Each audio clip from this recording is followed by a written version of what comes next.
Asal-usul tabung whipping di apartemen Lula Lahfah, dibawa Art dari lobi.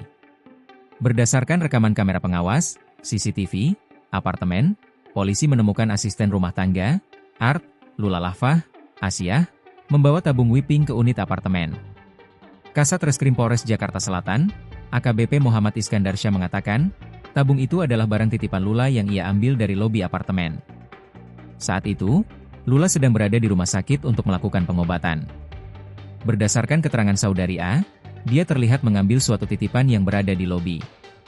Dia membawa satu bungkusan, kata Iskandar dalam konferensi pers, Jumat, 30 Januari 2026. Tabung itu kemudian ditemukan di kamar Asia di sudut dekat tumpukan barang dan boks pasir kucing.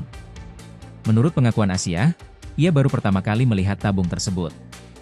Terkait tabung pink tersebut, kami sudah memeriksa beberapa saksi. Artinya, saudari A, memberi kesaksian bahwa baru pertama kali melihat tabung gas itu, jelas dia. Namun, tabung itu dipastikan milik Lula berdasarkan temuan DNA sentuhan atau sidik jarinya yang dicocokkan dengan DNA ayahnya. Kami melihat ada barang-barang yang disentuh, dibawa oleh saudari 2 yang kami pastikan bahwa barang-barang itu memang milik saudari 2, yang salah satunya kita lihat tadi tabung pink, lanjut dia. Sebelumnya, Lula Lahfah ditemukan meninggal dunia di apartemen Essence, Jalan Dharma Wangsa X, Cipete Utara, Kebayoran Baru, Jakarta Selatan, Jumat, 23 Januari 2026, sore.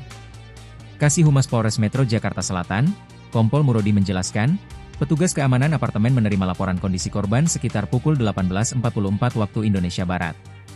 Saat polisi mengecek lokasi, Lula ditemukan tergeletak di atas kasur. Di lokasi kejadian, polisi dilaporkan mengamankan sejumlah barang bukti obat-obatan dari penyakit yang diidap Lula.